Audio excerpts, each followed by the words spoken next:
Hey guys, welcome back to another LEGO Star Wars video. I know I haven't done one of these in a long time, but I'm actually back with a vintage LEGO Star Wars set review. This right here is the T16 Skyhopper. I believe this was like a 2001 set or a 2002 set. I actually do own the newer version of this set from 2015. But it broke, and I ended up getting this for a very, very cheap price at sort of like a used section at a toy store, like a local shop. And honestly, it's a really cool model, and definitely I like getting these old vintage sets. I've already reviewed, the ARC 170 from 2005, the V-Wing from 2005, and I plan on, reviewing some other really old sets as well that I plan on getting my hands on.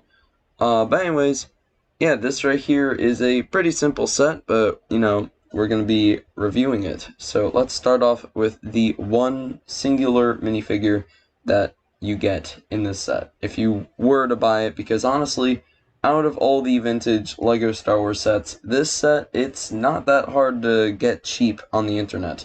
It's actually a set that you can get for pretty good deals on, online. Alright, so this is actually a really, really old figure, obviously, so things are much different from pilots that we would see today. Now, of course, in Star Wars, the T16 pilots are red, but obviously, just for comparison, with more modern figures, we just get a lot more printing, a lot more detail that really makes it look like a pilot.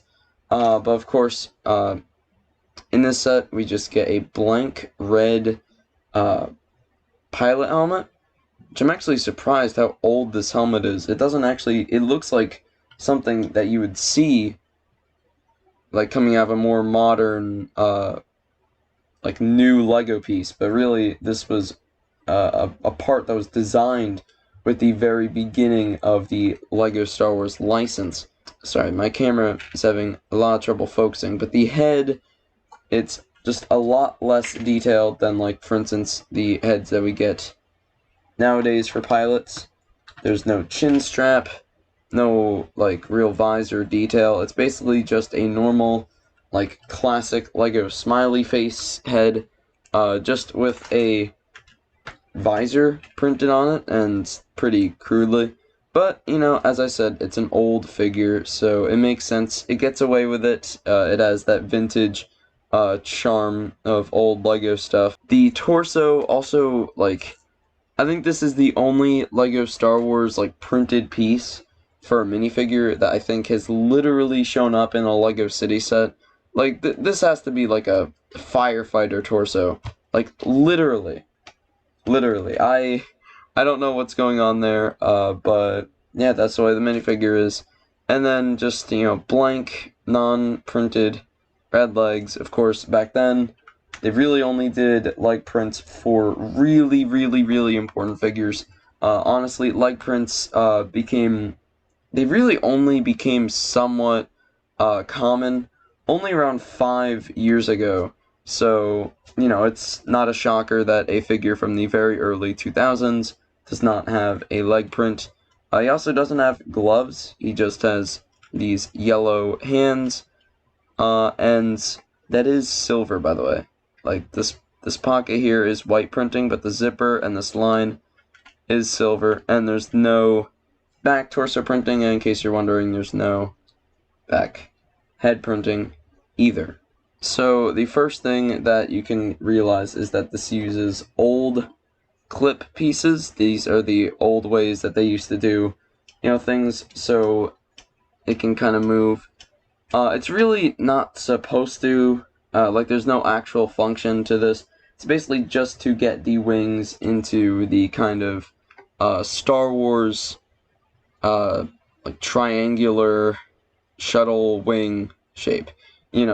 There's no functionality to actually make it go up like that. It's basically just to get it into that pose. Also, the engine here, I know it's just a singular piece, and there's this hole right here, but surprisingly, there's actually not supposed to be a second engine, which I find pretty shocking. and then on the like right underneath the wing and inside, you can see there's a lot of blue pieces, even a yellow piece right down there. So that is also kind of a bummer that they didn't just go with gray or white, but they did that. And a lot of people complain about something like Technic pieces being red inside of current day LEGO Star Wars builds, but a lot of people don't remember just how bad it always was with colors being used as filler in LEGO Star Wars sets. And something I do find weird is that there's, if you can kind of see it, there's like a thermometer piece as the control panel. I find that really weird. But there's just like nothing fancy for a seat. There's just 4 studs for the minifigure to sit. And then there's actually some printed pieces. This right here, I know it looks like a sticker because it's kind of off a little bit, but that's actually a print, and it's a double-sided print as well. And then there's prints on this right here, the little yellow. And this is actually a print. This I actually find somewhat useful. I'm sure someone could use that for something, especially in like a medieval build. So I'm sure that's useful, and that definitely is a really, really cool looking print. I like that. What is that, like a griffin or something? And then there's, excuse the fact that it's dusty. I tried dusting this before the review, but old sets sometimes just have dust like melted into the plastic. It's hard to explain, but you guys know what I mean. Sometimes like even dusting can't get the dust off of something super old.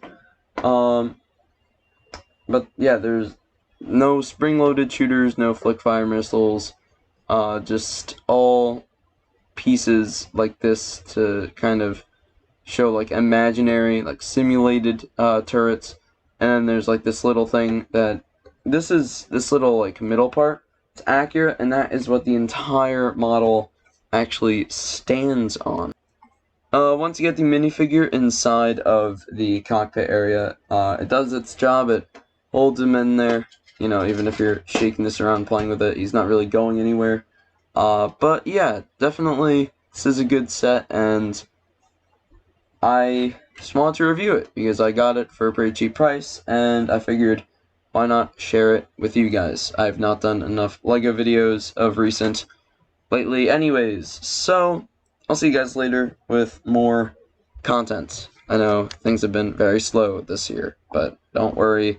I can't necessarily say they're going to speed up, but I can say that even though things won't speed up, the content itself, when it comes, will be a lot better. Okay. See you guys later.